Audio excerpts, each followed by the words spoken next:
चलो थोड़ा आराम कर लेते हैं। इस ठंड में बड़ी थकान महसूस हो रही है। एक तो इतनी ठंड है, उस पर इस दलदल से गुजरना पड़ेगा। हे भगवान, अब क्या होगा हमारा। तभी उल्लू फिर से प्रकट हुआ। इस झरने को पार करने के लिए तुम्हें हौसले की उड़ान भरनी होगी। जो इस ठंड और तेज बहाव में हिम्मत नहीं हारते, वही इसे पार कर पाते हैं।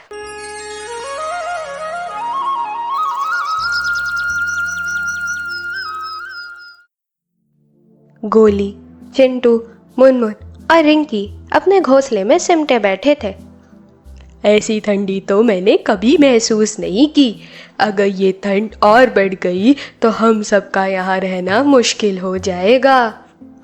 हाँ, कुछ तो करना ही पड़ेगा, वरना ये ठंड हमारे लिए खतरनाक साबित होगी। लगता है हमें अपने घर को थोड़ा और अच्छे से बनाना होगा। चलो कुछ खास ले आते हैं। जहाँ से हवा आ रही है उसे भर देते हैं, वरना हमारी कुल्फी जम जाएगी। चारों दोस्त घास की तलाश में चले जाते हैं और कुछ घास ले आते हैं और दरारों को भर देते हैं। अब थोड़ा जाके आराम मिला, वरना इस ठंडी हवा में तो पता नहीं हमारा क्या होता। चलो ठंड से बचने के लिए थोड़ा आग जला लेते हैं, शायद ठंड कम हो जाए उससे। हाँ यार, सही कहा। चलो आग जलाते हैं, थोड़ी राहत तो मिलेगी। इसी बीच रिंकी ने एक अनोखी बात बताई। कल रात मैंने एक सपना देखा, जैसे कोई खजाना हमें पुकार रहा था। खजाने ने कहा, अगर तुम मुझे ढूंढ लोगे तो तुम्हें इस ठंड से मुक्ति मिल जाएगी। खजाना? ये तो बहुत ही रोमांचक है, हमें इसे ढूंढने जाना चाहिए। देखो दोस्तों, कुछ ना कुछ तो करना होगा, वरना हम पूरे ठंडी के मौसम में क्या करेंगे। हाँ गोली, तुम ठीक कह रहे हो, कुछ ना कुछ तो करना ही पड़ेगा। चारों दोस्तों ने ठंड से बचने और खजाने की तलाश के लिए सफ़र पर निकलने का फैसला किया। सफ़र की शुरुआत में ही जंगल की ठंडी हवाओं ने उन्हें घेर लिया। उनकी उड़ान धीमी होने लगी और ठंड उनके पंखों को जमाने लगी थी। तभी गोली ने एक तरकीब सुझाई। अगर हम पास पास उड़ेंगे तो हमारे पंखों की गर्मी हमें ठंडी से थोड़ी राहत दे सकती है। सही कहा गोली, ये आइडिया काम करेगा।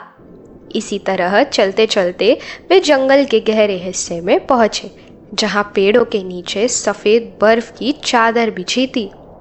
चारों ने वहां रुककर थोड़ा आराम किया। चलो थोड़ा आराम कर लेते हैं, इस ठंड में बड़ी थकान महसूस हो रही है। ज़रा देखो कितनी सारी बर्फ गिरी है, लगता है ये साल काफ़ी ठंड पड़ने वाली है। दोस्तों, लगता तो है ये बार ठंड में गुजारा करना थोड़ा मुश्किल होगा। थोड़ा आराम करने के बाद वो लोग आगे बढ़ते हैं। आगे बढ़ते हुए उनकी मुलाकात एक बूढ़े उल्लू से हुई, जो एक पुरानी शाखा पर बैठा हुआ था।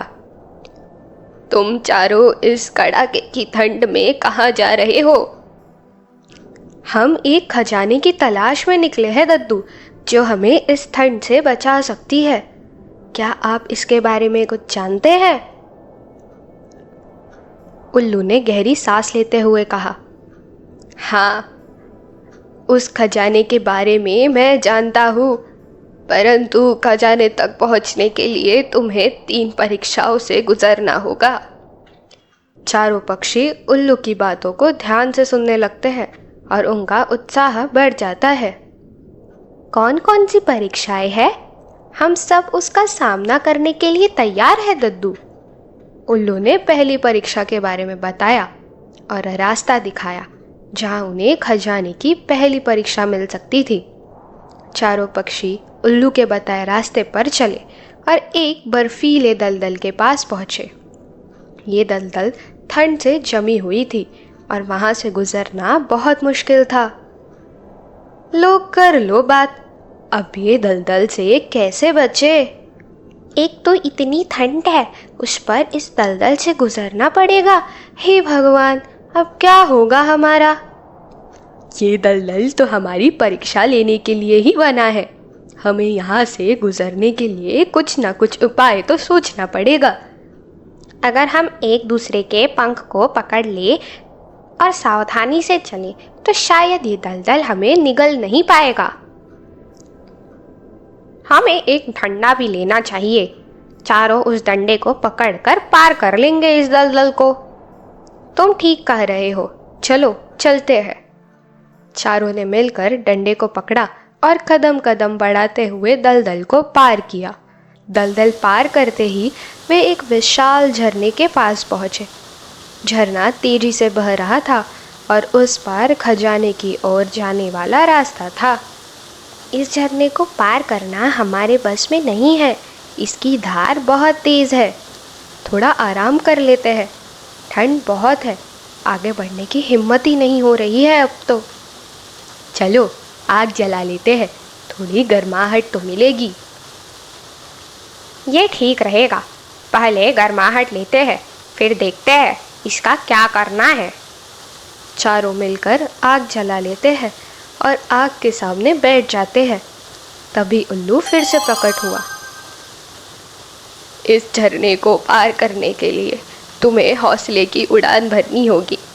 जो इस ठंड और तेज बहाव में हिम्मत नहीं हारते, वही इसे पार कर पाते हैं। गोली ने सबको एक दूसरे का हौसला बढ़ाने के लिए कहा। हम सब मिलकर उड़ेंगे और इस झरने को पार करेंगे। हमें बस अपनी ताकत और हिम्मत पर भरोसा करना होगा। तुम ठीक कह रहे हो गोली, हमें हिम्मत से काम लेना होगा। तो दोस्तों चलो हिम्मत जुटाते हैं और इसे पार करते हैं। चारों पक्षी एक साथ झरने के ऊपर उड़ने लगे। ठंडी हवाएं और झरने की धार उनकी उड़ान को मुश्किल बना रही थी, लेकिन सबने अपने हौसले से इसे पार किया। झरना पार करते ही वे एक घने पेड़ों की भूलभुलैया में आकर पहुंच गए। अब क्या करें, बड़ा खतरनाक पेड़ों की भूलभुलैया है। अब इससे कैसे निपटे? कोई बात नहीं, हम इसे पार कर लेंगे। ये रास्ते तो हमें भटका रहे हैं। हमें कुछ ऐसा करना होगा जिससे हम इस भूलभुलैया से बाहर निकल सकते हैं। अगर हम ऊंचाई से देख सके तो शायद हमें सही रास्ता दिखाई दे। सबने मिलकर ऊपर उठने का फैसला किया ताकि उन्हें भूलभुलैया से बाहर निकलने का रास्ता मिल सके। कुछ समय बाद उन्हें सही रास्ता दिख गया और वे भूलभुलैया से बाहर आ गए। तीनों परीक्षाओं को पार करने के बाद वे आखिरकार उस जगह पहुंच गए जहां खजाना छुपा हुआ था। वहां पर एक चमकीला पत्थर था जो बर्फ के बीच से चमक रहा था। ये क्या चीज है? क्या यही वह खजाना है जिसकी तलाश में हम आए थे? पता नहीं, पर कुछ तो है। बड़ा चमकीला पत्थर है। मुझे तो लगता है इस पत्थर में कुछ तो बात है, वरना ये इतना चमकीला कैसे हो सकता है? तभी बूढ़ा उल्लू फिर से प्रकट हुआ और बोला, हाँ, यही वह खजाना है।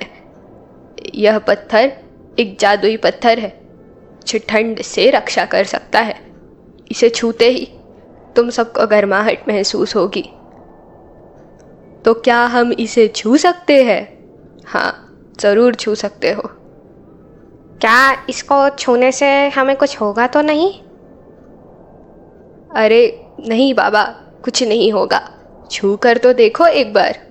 चारों ने उस पत्थर को छुआ और तुरंत उन्हें ठंड से राहत महसूस होने लगी। उनके पंखों में गर्माहट आ गई और ठंड का असर धीरे धीरे कम होने लगा। अरे वाह, ये तो मज़ा ही आ गया। कितना आराम मिल रहा है। इसी की तलाश तो थी, हमें मज़ा आ गया। चलो इसे ले चलते हैं। चारों पक्षी उल्लू को धन्यवाद कहकर पत्थर को लेकर अपने घोंसले की ओर लौट आए। अब ठंड से डरने की कोई ज़रूरत नहीं थी। जंगल के सभी पक्षियों ने इस जादुई पत्थर का आनंद लिया और चारों दोस्तों की बहादुरी की सराहना की। हमारी दोस्ती और साहस ने हमें ये खजाना दिलाया है। सही कहा, हमें कभी भी हार नहीं माननी चाहिए। साथ रहकर हम हर मुश्किल का सामना कर सकते हैं। मज़ा आ गया दोस्तों, बड़ी राहत मिली। अब ठंड में गुजारा हो जाएगा। तो दोस्तों, ये कहानी कैसी लगी? अगर आपको ये कहानी अच्छी लगी हो तो चैनल को सब्सक्राइब कीजिए, इस वीडियो को अपने प्यारे प्यारे दोस्तों के साथ शेयर कीजिए और वीडियो को लाइक कीजिए ताकि ऐसी वीडियोस हम आप तक पहुंचाते रहें। धन्यवाद।